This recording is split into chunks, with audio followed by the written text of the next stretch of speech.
It is with great pleasure that we welcome you all here for UCLA Anderson's Global Management Speaker Series with Ambassador Ron Dermer, the Israeli ambassador to the United States.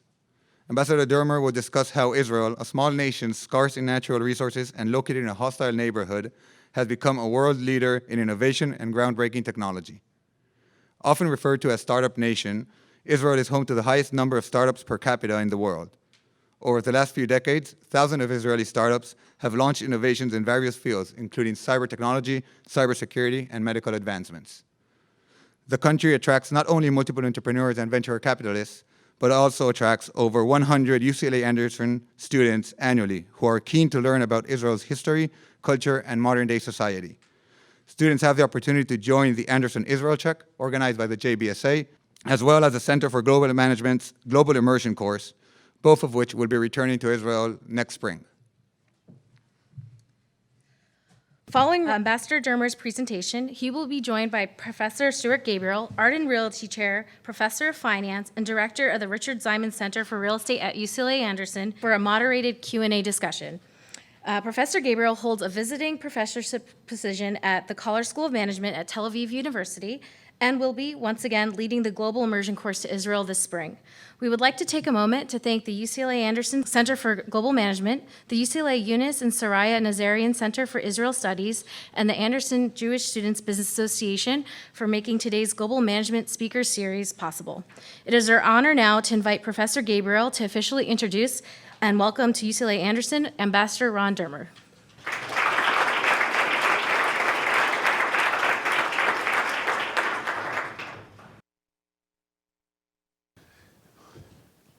The first thing we should do is to welcome Ambassador Dermer, Ron Dermer, and his wife, Rhoda Dermer, to UCLA. So why don't we go ahead and do that.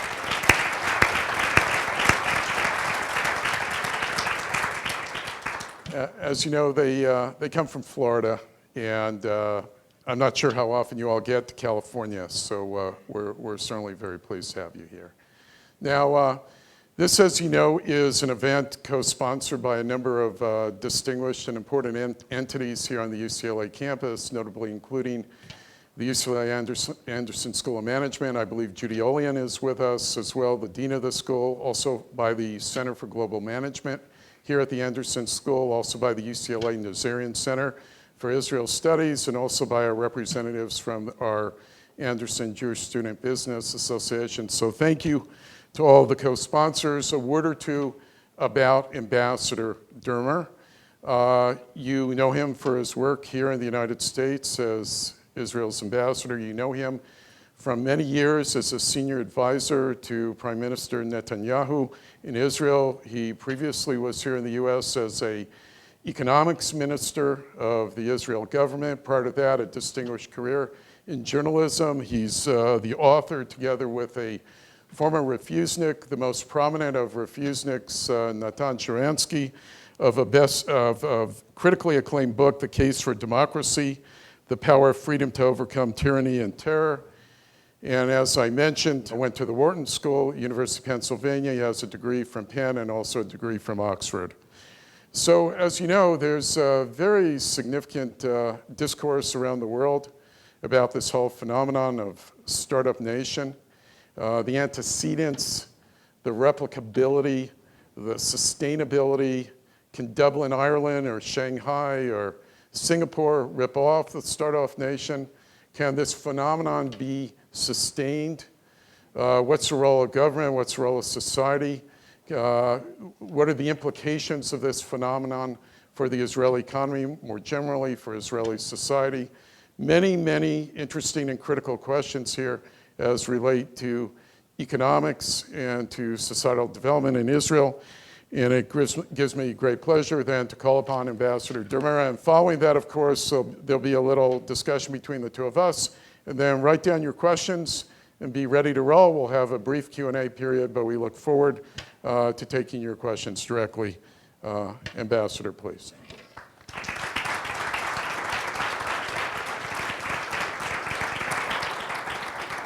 I want to thank the Anderson School and Dean Olian for inviting me here today. And I also want to applaud your efforts to strengthen ties between the Anderson School and Israel and the people who come there and the people from Israel who come here.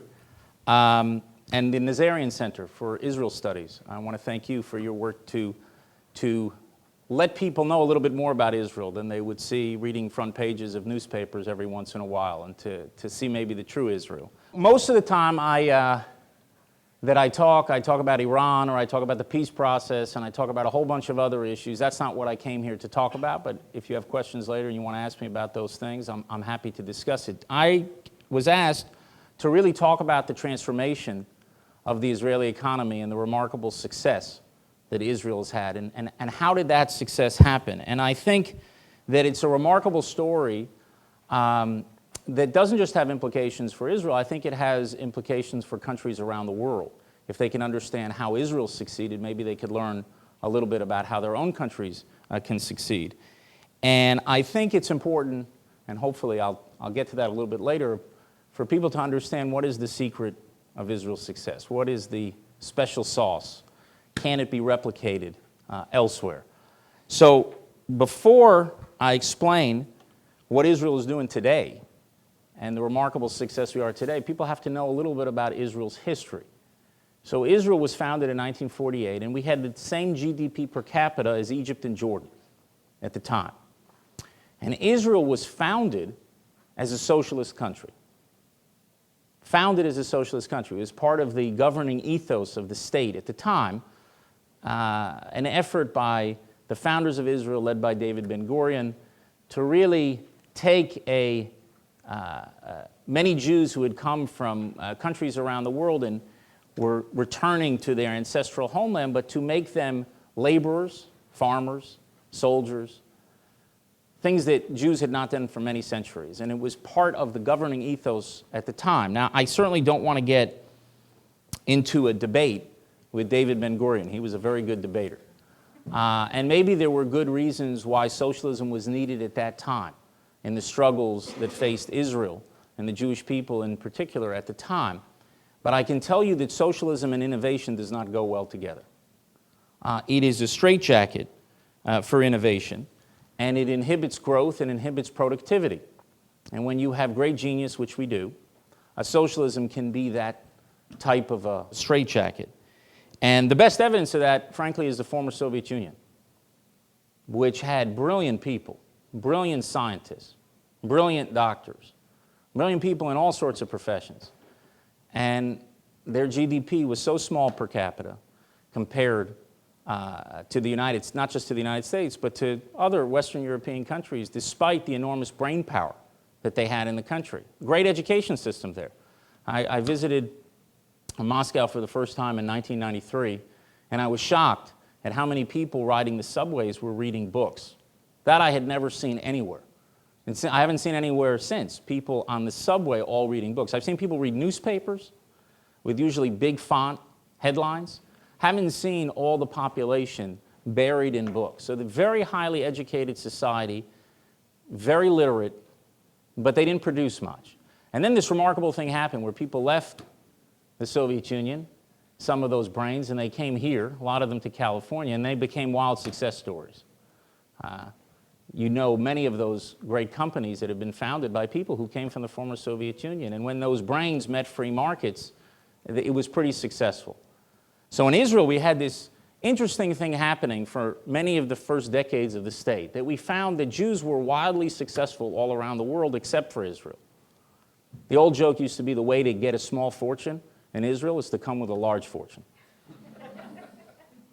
And so maybe Israel just got all the lemons. As Jews were kind of distributed around the world, maybe just we got stuck with all the lemons. And then guess what happened? Some of those lemons also came to California and to New York and to Boston and elsewhere, and they turned magically into plums overnight.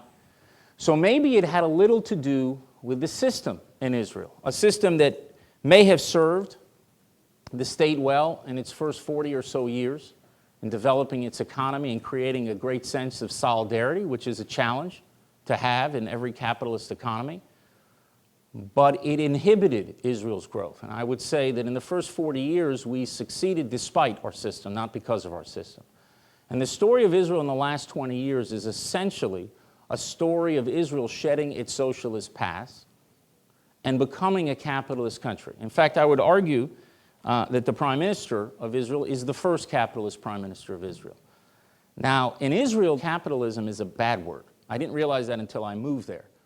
And I moved there in 1996. I went to the Wharton School of Business. I came into the school as a capitalist, and I left as a capitalist with a knife in his teeth. A capitalist in moral terms, not just in efficiency terms, but in moral terms. But the Prime Minister is the first capitalist Prime Minister. Previous Prime Ministers were either socialists or statists, maybe populists. But a first capitalist in the sense that believed in liberalizing the economy, believes in less government intervention in the state, and that was the best way to enable the economy to race ahead.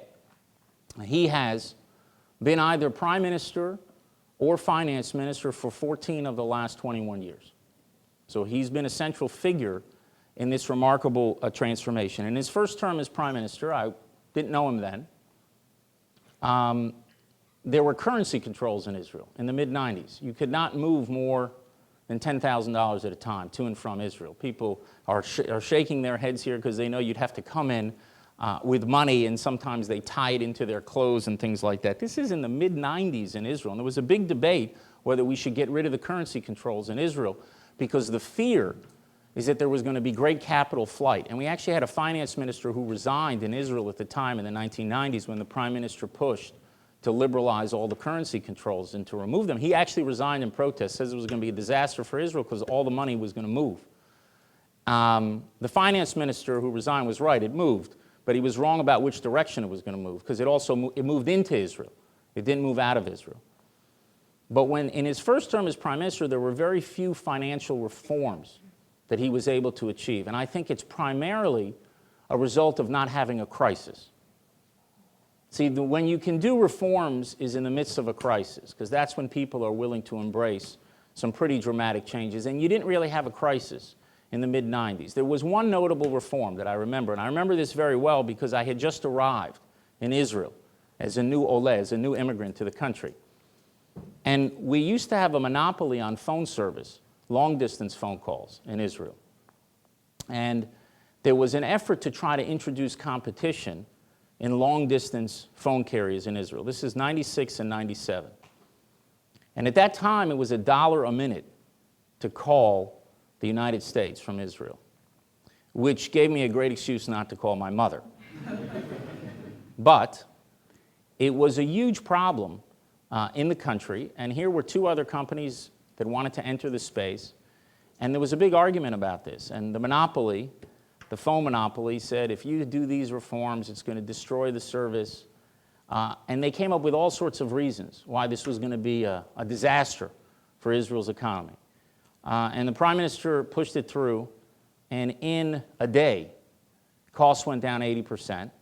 And within a year, costs went down about 95%, to the point where it was actually more expensive to call Jerusalem to Tel Aviv, because that was a monopoly, than it was to call from Jerusalem to New York, or Jerusalem to Miami.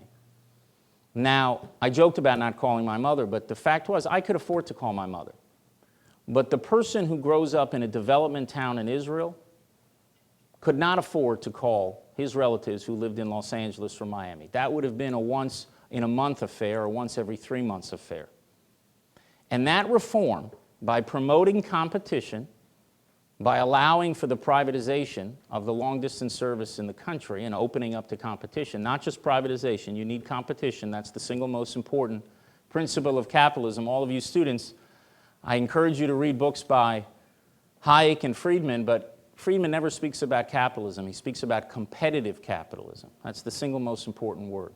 By introducing competition into the market, he had not only done something that helped the efficiency, he did a social good. That's what I mean by the moral issue of competition and capitalism. It enabled people to be in touch with their relatives who couldn't afford to be in touch before. But it was one big reform. And the big change that happened in Israel was, interestingly enough, when the prime minister became finance minister in 2003. And he was blessed, quote unquote, with a crisis. A serious economic crisis. Just to give you a sense of the numbers at the time, unemployment rate was about 12%. The G number was 55%. Debt to GDP was over 100%. There was a fear that a major bank could collapse, and we had negative growth for 2 consecutive years in Israel. This is the beginning of 2003, not quarters, years of negative growth. And we have a growing population, so it was a huge decrease in our GDP per capita. And at the time, many people thought the reason why we have this crisis is because there were a lot of terror attacks. And the second was the collapse of NASDAQ, because Israel has a lot of technology companies, which I'll speak about in a minute. But that's what most people thought the reason why we're having it. The bubble burst in 2000, and you have the security challenges together, and that double whammy caused all the economic problems. Well, imagine you're finance minister of the state of Israel, and you walk into this mess, this economic mess, and everyone's telling you, well, it's because of the security situation and because it's the collapse of NASDAQ. What do?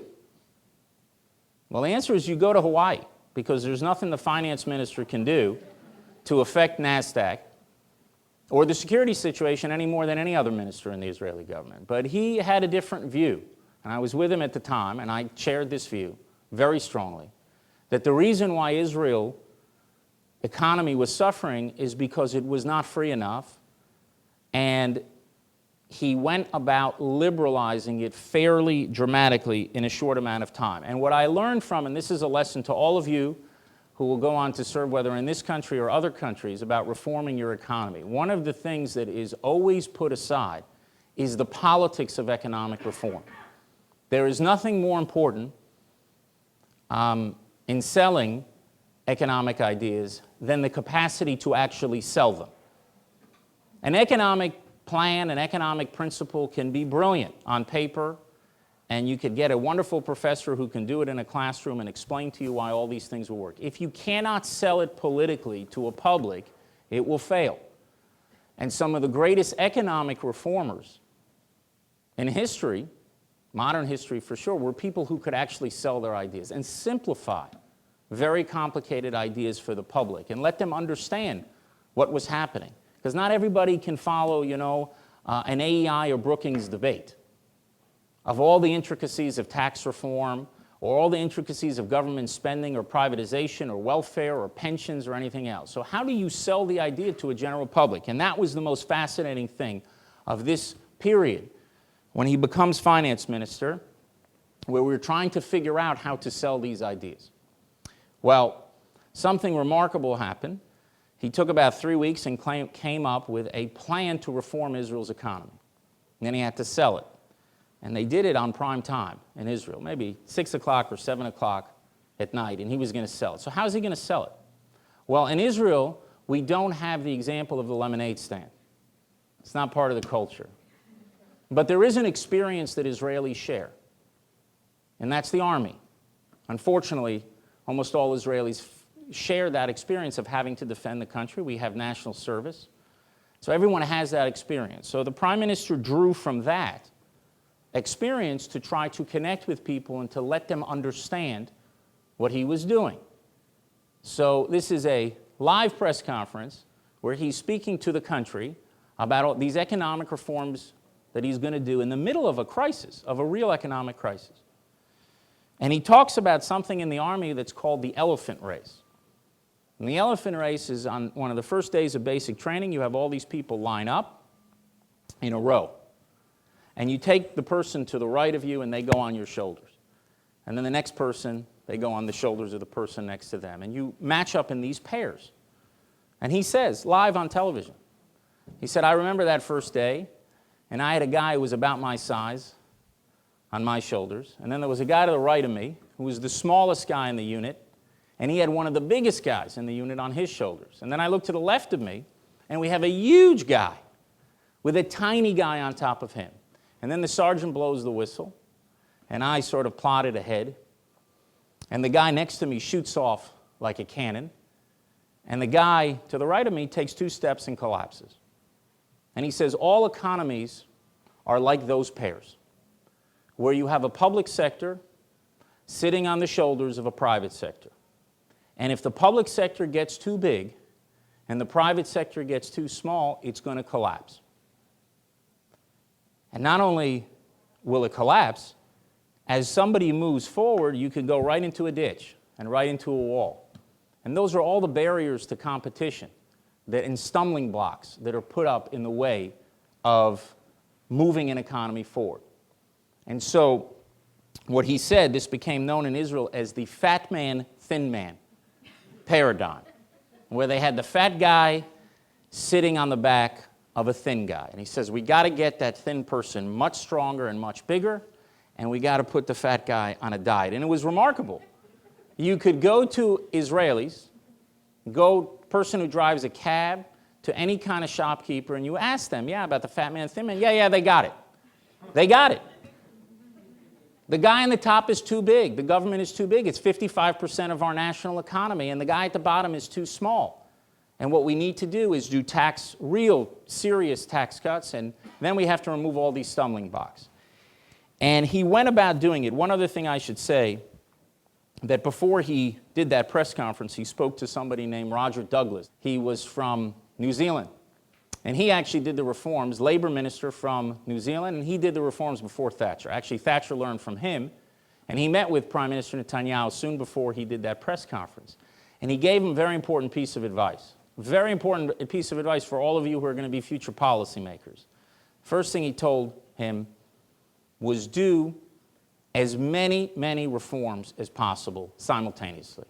See, the way people usually think about economic reforms as policymakers is they try to do one and then they get that finished and then they move on to the next one. And then when that's finished, they'll move on to the third. He said, don't do that. Do as many reforms simultaneously as you can do for two reasons.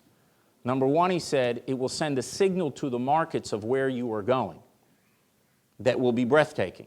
And people will understand the direction of your policy. And the second thing is your opponents will not be able to concentrate on one thing at a time. So you might launch 7 reforms and maybe 5 will get through. But if you do one at a time, they will be blocked and blocked and blocked one at a time. And it was a pretty good piece of advice. So what did he do? Cut spending and then capped it at 1% growth for years. We cut taxes. Personal taxes in Israel were 64. They were cut to 49. They were then cut to 44. We cut corporate taxes. It's the debate you're having in the U.S. We cut it from 36 to 25 first, and then 25 to 18. But it was done over a number of years. It was 36 and 34 and 31 and 29 and 25. It wasn't done all at once.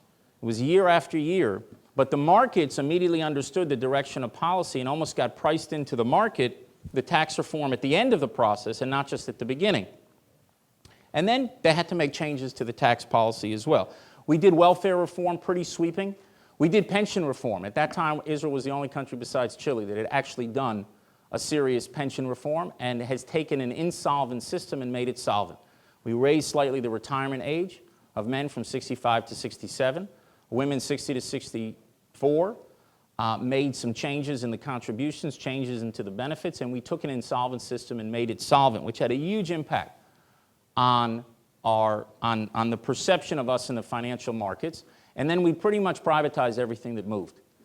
The bank, the phone carriers, a national bank, a national phone carrier, national refineries, and other things, to different degrees of success. Remember, the privatization is not the important thing. It's competition, to try to privatize things that you can create competitive industries from it. So the results of all this were 15 years later.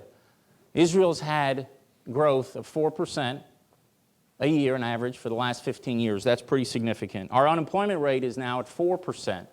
Our GDP to debt ratio is now around 60%. You guys have leapfrogged Israel. And we still have issues, and maybe we'll discuss them, like housing and inequality and how do we manage that. But it's a remarkable change. Now, what I just told you has nothing to do with the startup nation, nothing to do with technology.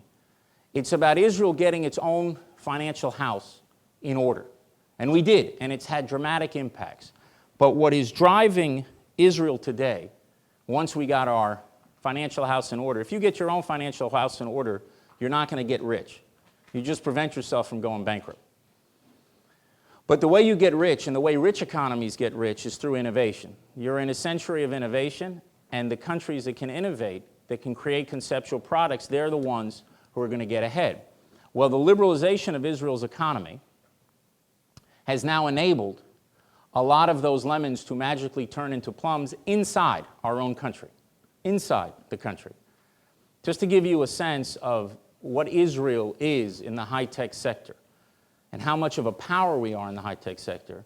Last numbers I saw, 42 out of the 50 leading technology companies in the world have R&D facilities in Israel. For some of them, it's the only R&D facility that they have outside the United States. Israel is a global technological power in a number of fields. One is agriculture, with the latest agricultural technologies. Much of it has been developed in Israel. Another area that's very important for California is water. A few years ago, our national economic advisor at the time told his American counterpart that he could take a 1,600-time longer shower than he could. And it wasn't a comment on his hygiene habits. He said, in Israel, we recycle nearly 90% of our water. About 86, 87% of water in Israel is recycled. In the United States, it's a little over 1%. It's 80 times the difference. By the way, number 2 in the world is Spain at about 20%, just to give you the orders of magnitude difference between Israel and others. And then we take that water and we put it into drip irrigation systems, which was developed in Israel, which you have hoses and they plant seeds a certain distance apart and their holes are in those hoses and they drip them right on the crops. You see those commercials here in the United States where you have those lush green fields and they're spraying water all over the place. It's such a waste. Whenever I see that, it's 20 times less effective. 80 times 20 is 1,600. And we have all of these water technologies, conserving water. We can catch a leak somewhere with a computerized system. It's phenomenal. And now, the latest thing is, because we have great drone technology in Israel, now we can look at huge fields. And we can see where water deposits are in the field. And then we can electronically go to the drip irrigation and not only drip right on the plants, but drip in only the sections that need it, because we can see what has more water and what has less water. Pretty important for a state like California, I should say. So that's another area. Third area is cyber. Israel is one of the cyber powers in the world, one of the top ones, and the only one, I should say, of the top ones that's a friend, an ally of the United States. Israel in the last 2 years accounted for 20% of private investment in cybersecurity, of global private investment. Now think about that. We're 1/10 of 1% of the world's population. We account for 20% of the investment in cyber. That means in cyber, Israel is punching 200 times above its weight. We're not a country the size of New Jersey of 8.5 million people. In cyber, Israel's bigger than China. It's a real power. Another area is autonomous vehicles. Anyone see that commercial with LeBron James? I saw it last week where he goes into the car that doesn't have a driver. And then you see the company is Intel. They're producing these autonomous vehicles. Well, those of you who read the economic pages know that earlier this year, Intel spent $15 billion on an Israeli company named Mobileye, which has a lot of the technology used for autonomous vehicles. And not only did they buy that Israeli company, they turned over the keys, every pun intended, to autonomous vehicles that they were developing and the technologies they were developing all around the world. So all of those things are happening in research, and it's much more than that. It's in science and medicine. It's all sorts of the latest drugs. You know, Israeli company develops a pack that allows paraplegics to walk for the first time, or a pill which has a camera inside, which allows doctors to do things that they couldn't have dreamed of before. All sorts of remarkable things that are happening in Israel. So you know a little bit about the history, and you know a little bit about the remarkable things that are happening in Israel. Now I'm going to get back to the real question I was asked to speak about today, and I'll finish with that, which is, why are we so good at this? What is the secret of Israel's success in innovation? And we have countries coming from around the world: Singapore, China, Japan, Latin America, Africa, Europe. They're all coming to Israel trying to figure out why it is that Israel is so good at innovation. Well, the first thing I spoke about is that we shedded socialism and embraced capitalism. Big change in Israel, and has enabled that moment to occur. The second thing is we have great genius in Israel. Great genius. And here we were blessed with a fortunate side effect of our unfortunate security situation. because everyone's in the national service, we have our best and our brightest who don't go to Harvard or MIT here. They go into special units in the Israeli military first.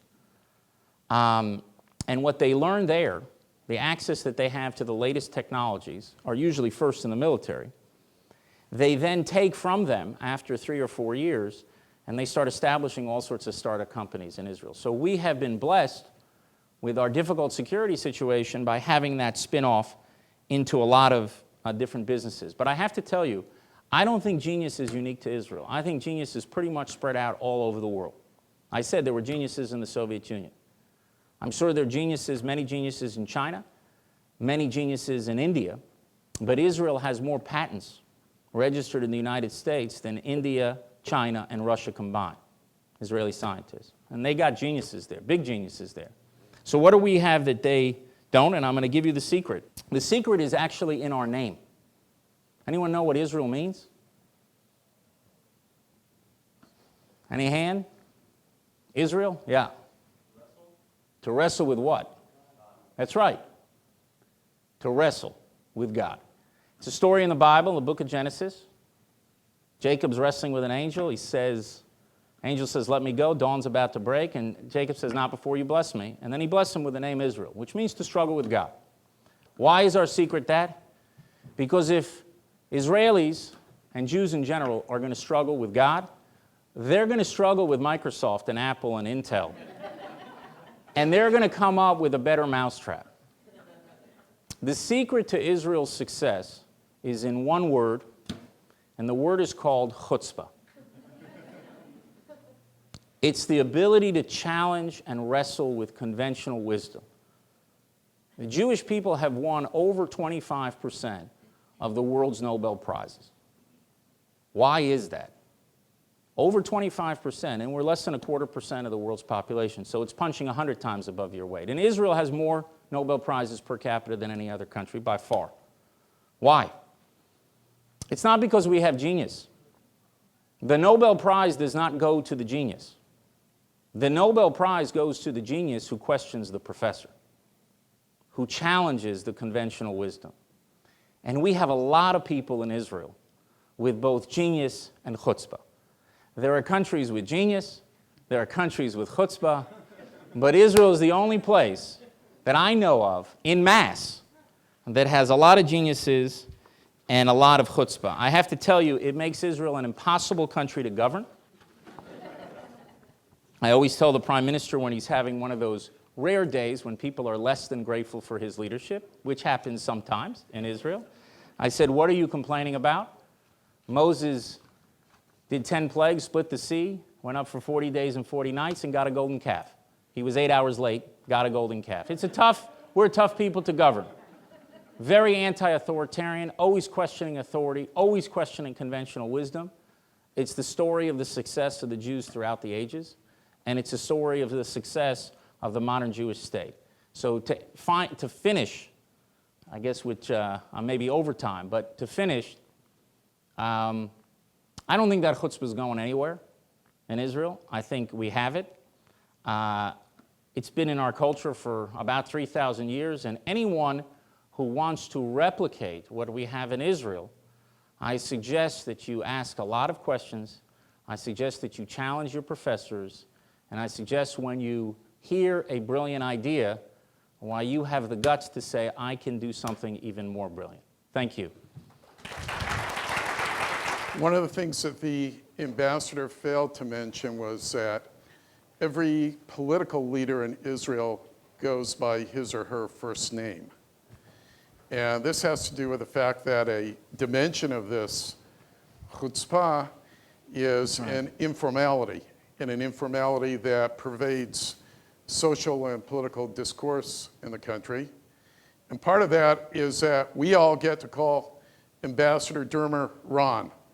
I was very intrigued by many dimensions of your remarks, particularly your remarks about capitalism on moral terms. And we know that economic activity in a capitalist world is predicated on mobility of capital and labor. It's predicated on putting that capital and labor to the highest and best use. This is the part of the springing up of Silicon Valleys and Dublins or Moscows or Singapores, not only in Tel Aviv.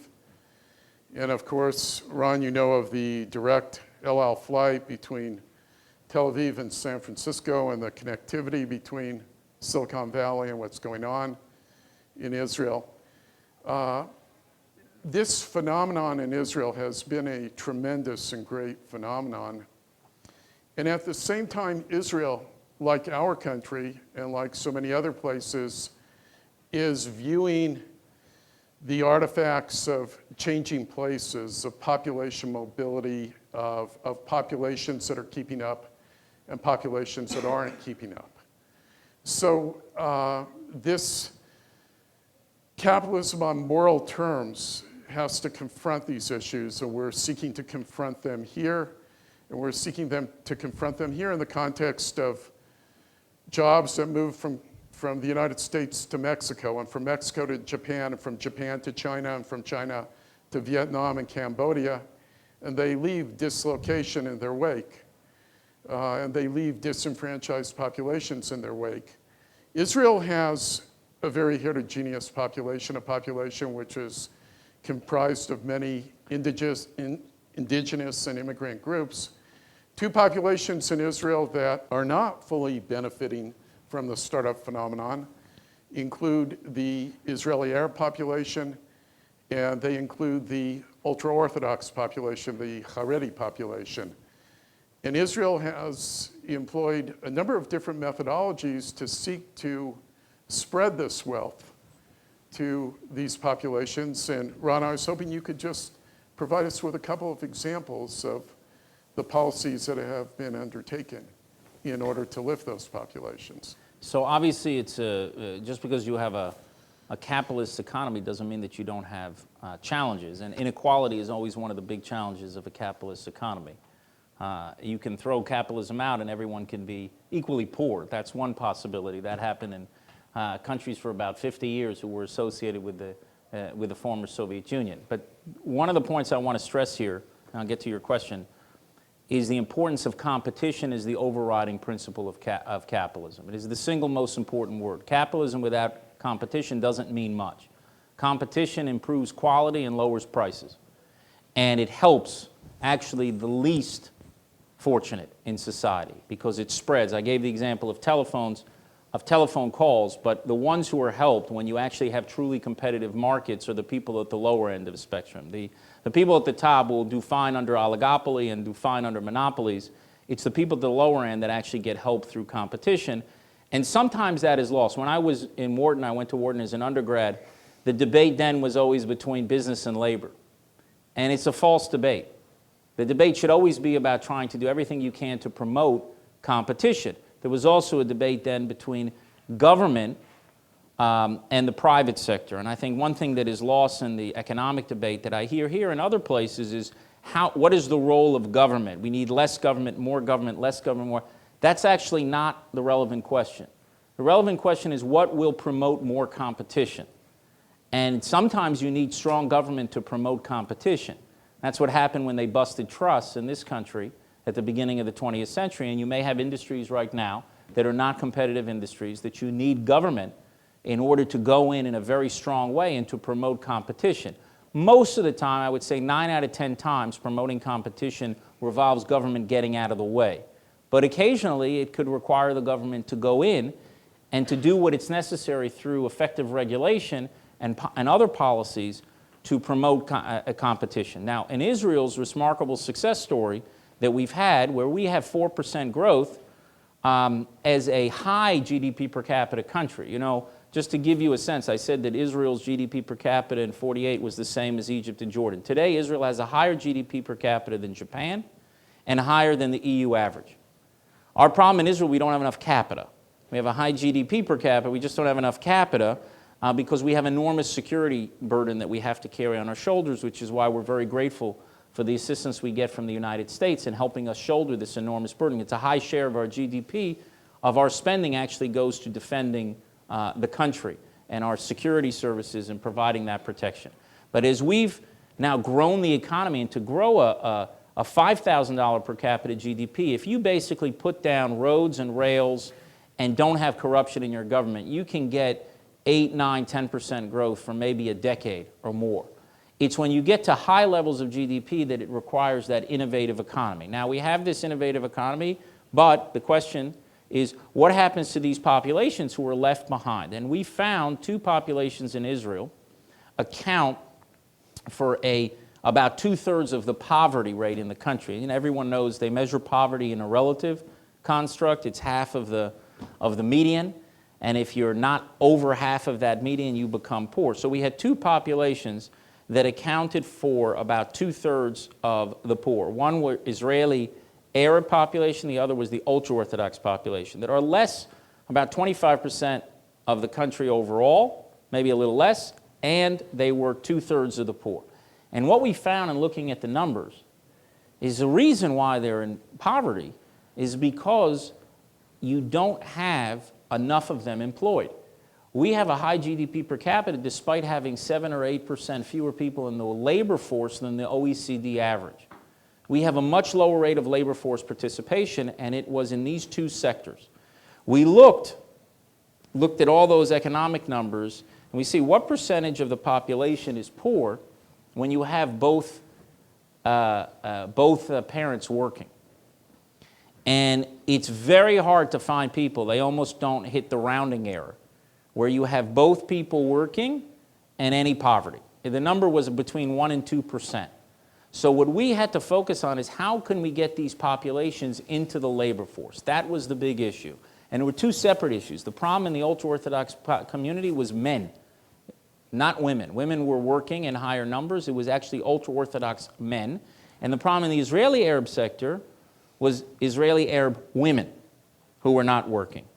And they were different sets of problems. And so what we did is essentially incentivize people to go out to work, first of all by making pretty difficult and tough, some said at the time cruel, welfare reform policies. Because we had this policy in an attempt, we discussed this a little bit before, an attempt to alleviate poverty among large families. We were giving these child allowances where people were getting pretty significant amounts of money relative to the average GDP per capita in the country. And they would have large families and they'd get a lot of money per child, to the point where we incentivized people who had 4 kids to actually have 8 or 9 because they were getting more per child the more children they had. And it created this sort of wild situation. We even found, this is back in 2003, we found a Bedouin who had 4 wives, 40 children, and was driving a Mercedes. We actually found that person in the country. And because they could just sit there, not work, and to get huge streams of income, and you had ultra-Orthodox men who were not working, who were learning all day. And okay, Israel's a Jewish state. I think it's great that some of our best and brightest in the ultra-Orthodox world spend all their day studying our Torah, our Bible, and studying Talmud. But I would leave that to the real geniuses among them. And the rest of the people who were able-bodied should actually go out and work. And that wasn't happening because they could afford not to. And so what we did is we cut those welfare payments pretty dramatically by over 80%. And then we lowered tax rates, which incentivized people to go out and work. And it has now created a process where that labor force participation rate among ultra-Orthodox males has grown. On the question of Israeli Arab women, what we found is that the big issues here were cultural. We had to do whatever we could to incentivize Israeli Arab women to go out to work. You relayed experiences that you had in Israeli universities where you actually have very high educated women in the Israeli Arab sector.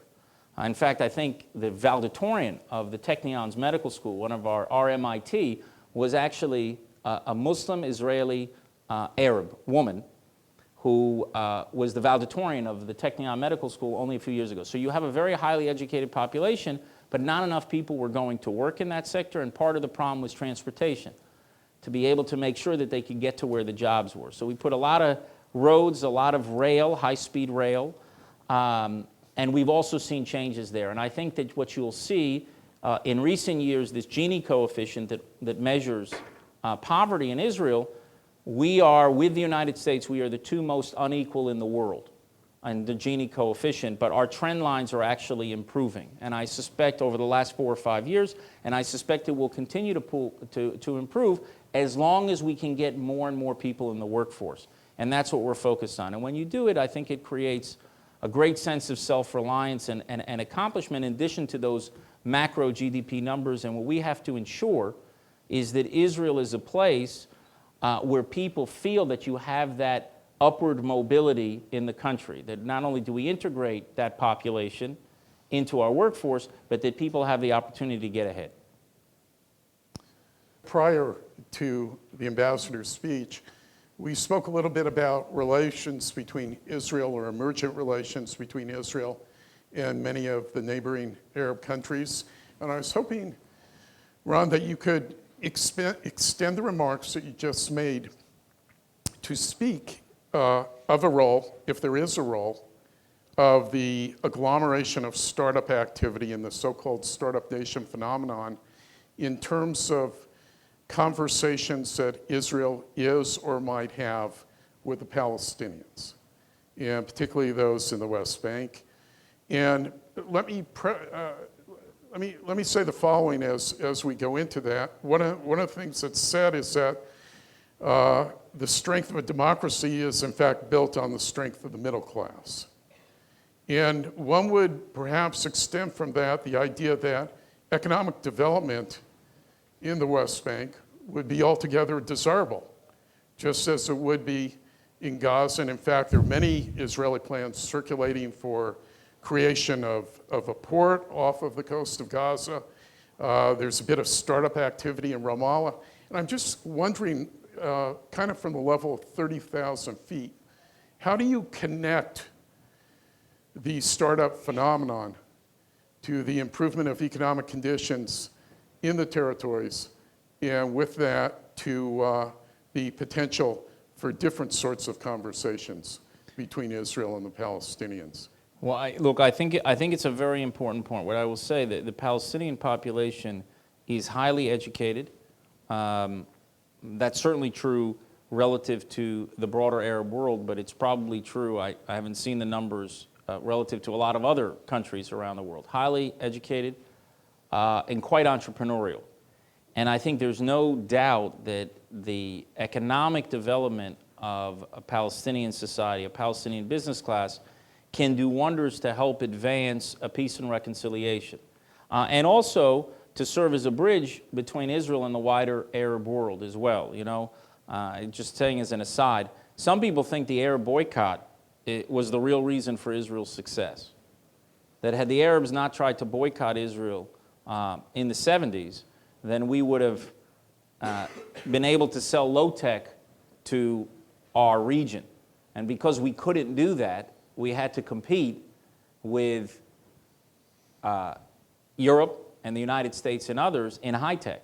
And because we could do that, it actually made us hone our skills in technology in a different way than would have been the case had we not had that boycott.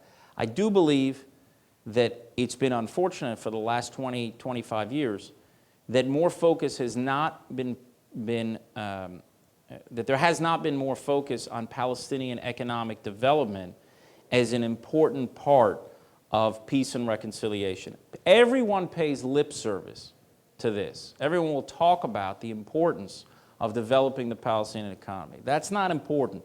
What's important is it a metric by which the parties are being judged as moving closer to peace? And I'll tell you what I mean very specifically. So the Prime Minister, I came into the Prime Minister's office with him in 2009 when he was elected, and we had this sort of unique constellation of forces that could do very well to promote economic development within Palestinian areas and as a bridge towards ultimately facilitating this peace agreement. We had Salam Fayyad, who was the Prime Minister of the Palestinians at the time, and I think somebody really committed to improving the daily lives of his people.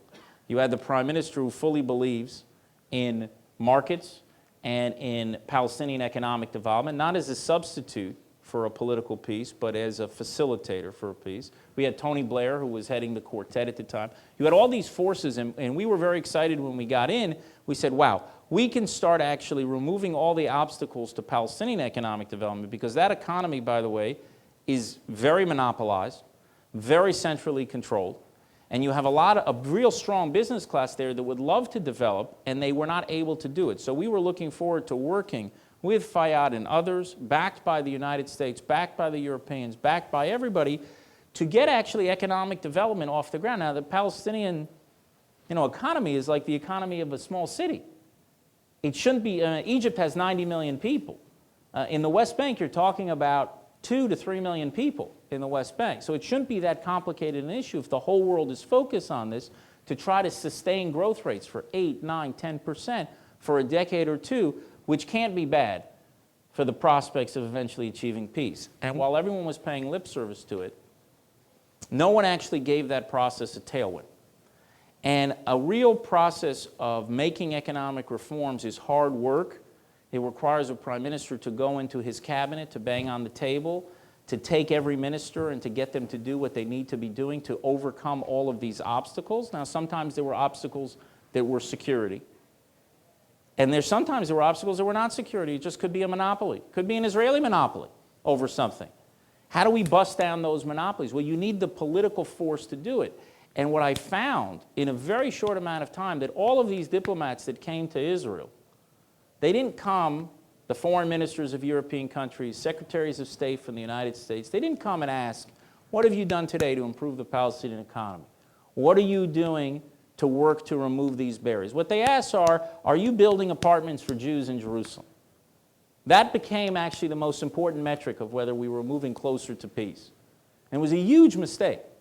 And I think one thing that we should get to very quickly is, I'm telling you, as somebody who's seen how the decision-making works within Israel, if you get a tailwind from the international community that focuses on actually a bottom-up economic development of these Palestinian areas, we can actually go a long way towards dramatic growth for a decade or two.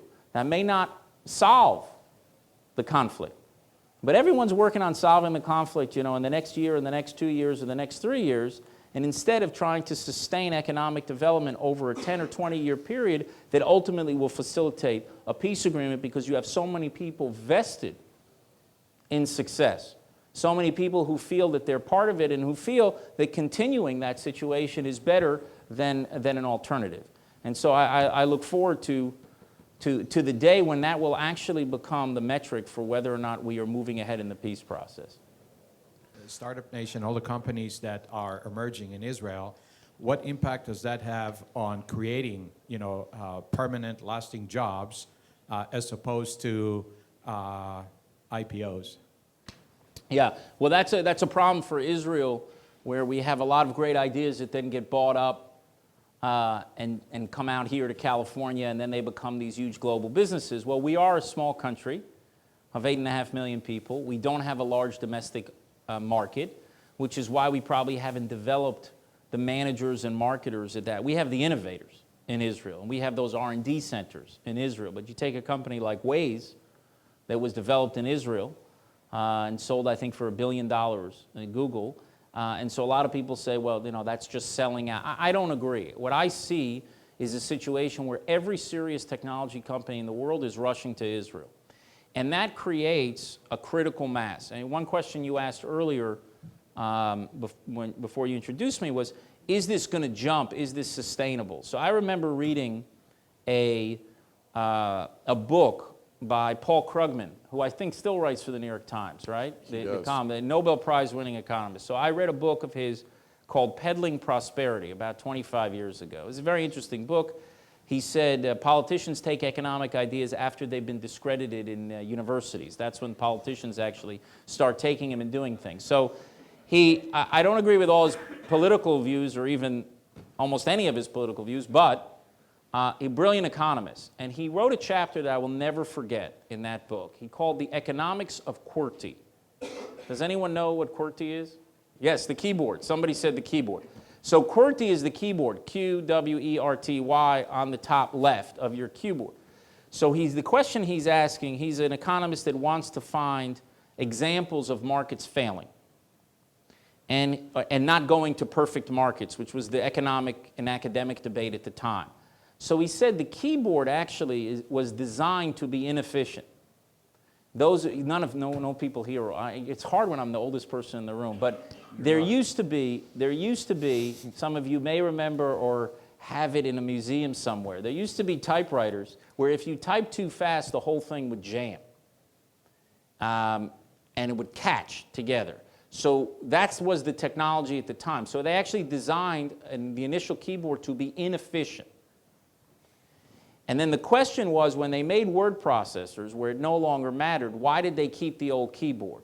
So Krugman's argument was essentially that you could get to a better system, to optimal markets, but you're never going to get there because people will not do what's necessary in order to change it, because you already had a generation of people, and not just secretaries, but people who were trained to type on the old computers. And so the cost, in a perfect world, they'd redesign the keyboard to the Vanna White keyboard of, by the vowels and the consonants, exactly the ones that are most often used, right in the center. But they didn't. They have the old keyboard, and you'll never make the shift. So why do I explain? He used that chapter to explain why there was a Silicon Valley.